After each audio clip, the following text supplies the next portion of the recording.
ہم اپنی زندگی میں گائے، بھینس اور بکری کا دودھ استعمال کرتے ہیں اور دودھ کو ایک نعمت سمجھتے ہیں، اور یہ حقیقت ہے، اس کو نور سے تشبیہ دی گئی ہے، اور دودھ اللہ کے نور کی ایک علامت ہے جو انسانوں کے لیے کسی نعمت سے کم نہیں ہے۔ لیکن آج تک ہم نے کبھی یہ نہیں سوچا کہ یہ گائے، بھینس اور بکری دودھ کے مرحلے تک کیسے پہنچتی ہے اور کس طرح یہ ہمیں دودھ فراہم کرتی ہے۔ یہ جانور جو گھاس، چارہ اور دیگر چیزیں کھاتے ہیں، اور اس کھانے کے بدلے میں اللہ تعالیٰ ان کے جسم کے اندر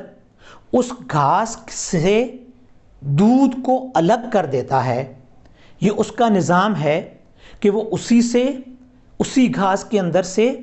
گوبر اور اس گائے کا، بھینس کا اور بکری کا پیشاب الگ کر دیتا ہے اور اس سے دودھ کو الگ کر دیتا ہے۔ یہ ایک بہت مشکل مرحلہ ہے،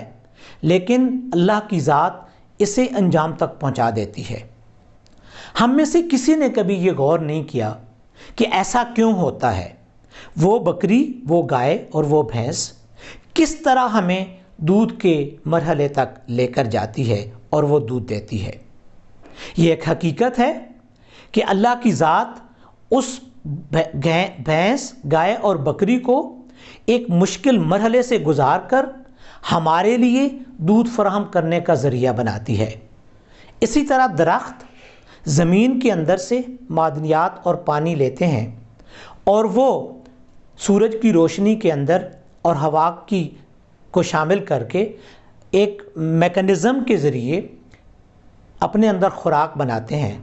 اور اس خوراک کے نتیجے میں ان کے اوپر پھول، پھل اور سبزیاں وغیرہ لگتی ہیں جو ہم لوگ استعمال کرتے ہیں۔ وہ ایک بہت بڑے مرحلے سے گزرنے کے بعد ہمارے لیے پھل اور سبزیاں فراہم کرنے کے قابل ہوتے ہیں۔ یہ ایک نظام قدرت ہے کہ وہ ایک چھوٹا سا بیج جس کو زمین کے اندر بویا جاتا ہے، اور اس مٹی کے اندر وہ ایک مشکل مرحلے سے گزر کر اپنی نشو و نما پاتا ہے، اور بالآخر وہ زمین سے اوپر نکل کر ایک بہت بڑا درخت یا وہ بیل کی شکل اختیار کر لیتا ہے، اور پھر وہ اس کم تر خوراک کو جذب کر کے مٹی کے اندر سے نمکیات اور پانی کو جذب کر کے، جسے عام حالت میں کوئی انسان پینے کے لیے یا کھانے کے لیے تیار نہیں ہوتا، اس کے اندر سے اپنی خوراک بناتا ہے، اور پھر وہ انسان کے لیے اپنے اوپر پھل اور پھول اور سبزیاں اگا دیتا ہے، جو انسان بڑے شوق سے اس کو کھاتا ہے۔ یہ اس مرحلے تک کیسے پہنچتا ہے؟ یہ ایک انتہائی مشکل مرحلہ ہوتا ہے، اور مشکل اس مرحلے سے گزر کر وہ اس جگہ پر پہنچتا ہے کہ وہ ہمارے لیے ایک فائدہ مند چیز ہمیں فراہم کرنے کے قابل بن جاتا ہے۔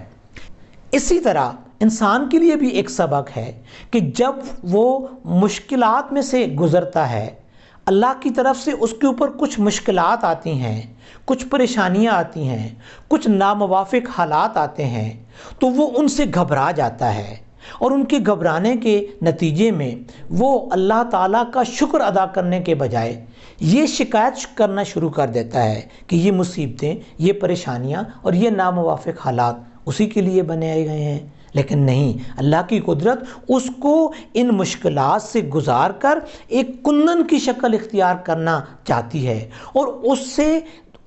اس مشکلات سے گزرنے کے بعد اس انسان کو ایک بڑا انسان بنانا چاہتی ہے، اس کے لیے آنے والی زندگی اس کے لیے آسان بنانا چاہتی ہے، اس کے لیے آنے والی زندگی کے اندر آسانیاں پیدا کرنا چاہتی ہے، اس کو دوسروں کے لیے فائدہ مند بنانا چاہتی ہے، اس کو دوسروں کے لیے آسانیاں تقسیم کرنے والا بنانا چاہتی ہے، اس کو اس دنیا میں عزت دینا چاہتی ہے۔ وہ اللہ کی ذات اس کو آخرت میں بھی اس کے لیے عزت کا سبب پیدا کرنا چاہتی ہے، اس لیے اس کو اس دنیا کے اندر مشکلات سے گزارتی ہے، تاکہ مشکلوں سے گزر کر وہ جو سونا ہے جب وہ آگ کے اندر جلتا ہے تو اس کے بعد وہ کندن بن جاتا ہے، اسی طرح انسان جب وہ مشکلات کے اندر سے گزرتا ہے تو اس کی آنے والی زندگی اس کے لیے ایک آسانیوں والی زندگی بن جاتی ہے، وہ دوسروں کو فائدہ پہنچانے والا بن جاتا ہے، اور وہی کچھ بن جاتا ہے جو اللہ کی رضا ہوتی ہے، جو اللہ اس سے چاہتی ہے کہ اس کو ایسا ہونا چاہیے۔